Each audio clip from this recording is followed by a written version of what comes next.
Welcome back to Because. I'm here with Chris Quinlan from Amita Health. Chris, tell us what you do for Amita. I'm the Administrative Director of Nursing and also currently the Interim Executive Director for the new Amita Center for Advanced Joint Replacement. Awesome. Well, thanks for coming into Because this morning. We appreciate it. Thanks for having me. So according to the Journal of Bone and Joint Surgery, over 3 million people in the U.S. are going to need knee replacement. And then also the hip replacement number is supposed to double by 2030. What's causing this in the U.S. as far as people needing these type of joint replacement items? I think the obvious answer is we do have an aging population first and foremost. But second of all, really the main causes are osteoarthritis, or it could perhaps even be an injury to the site. So with osteoarthritis, or even an injury, patients typically experience a lot of pain and discomfort, which leads to an adverse quality of life. So is Amita Health, are you guys ready for, I mean, that's some big numbers. I was joking about my little knee issue, but that's some real big numbers to handle such a significant uprising of these type of items. Absolutely, we're very ready. Over 2 years ago, we started meeting with a team of orthopedic surgeons who specialize in joint replacement surgery. And with this team, we involved physicians, extenders, physical therapists, the nursing team, and we're developing this center of excellence that really is focused on the patient experience, an optimal physician surgical working environment, as well as looking at how to really promote positive outcomes for our patients. That's awesome. It's great. When you talk about most of those from a layperson's perspective, I knew most of the words that you said, but when you talked about an extender, what's an extender?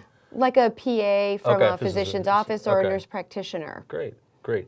In Amita Health being a center of excellence, you mentioned that. What distinguishes you know, a regular facility compared to a facility of excellence? Well, for our purposes, really, I look at that as a four-pronged approach. So first of all, what we've developed is a concierge model of care.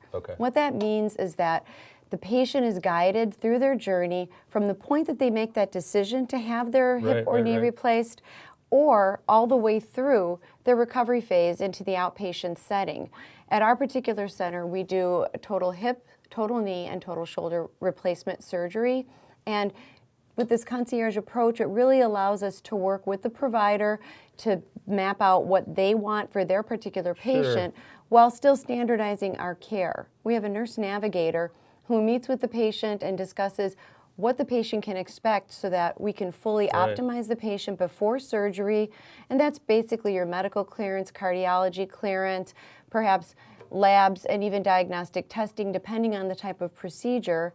And then we have a joint education class where the patient will go through and really learn what to expect. What are they going to expect to prepare for surgery so that we don't have a canceled surgery?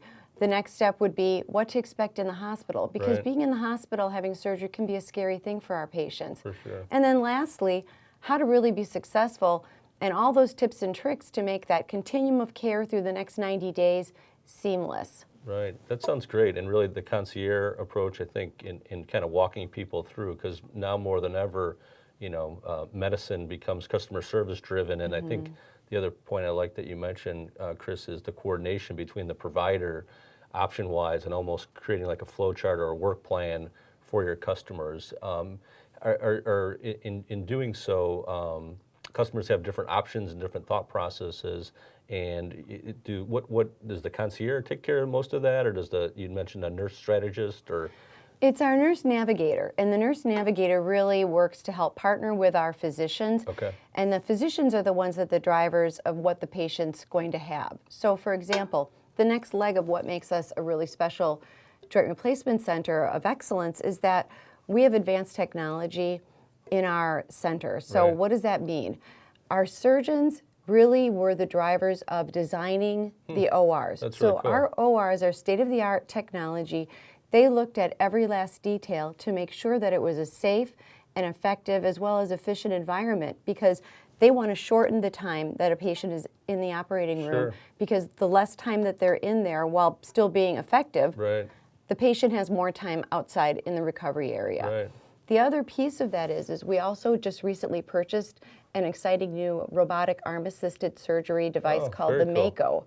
And the Mako allows the physicians to make the cuts needed to do the procedures with such precision that there is minimal error. They can make it so precise that the patient's knees are totally aligned, that they have no more deformities, basically. Right. Yeah, I was just going to ask you, and you kind of took the question from me, but as far as state-of-the-art Mako, and besides Mako, any other really cool advanced things? Robotic arm, it's hard to beat that one, but what else?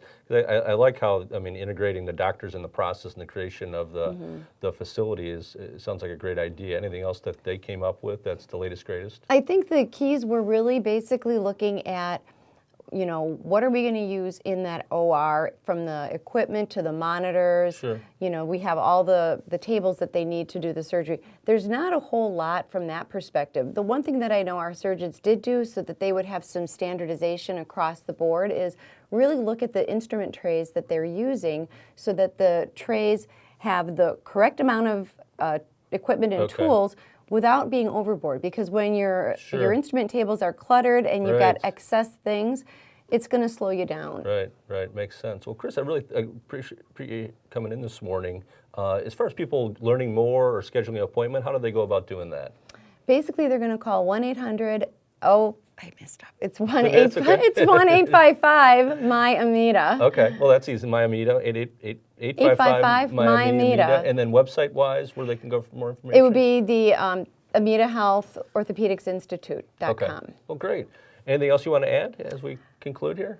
No, I think that it's just a really exciting time for us right now. We have a terrific team of surgeons and a terrific group of multidisciplinary associates who are here really to help drive that patient experience, as I said earlier. Right.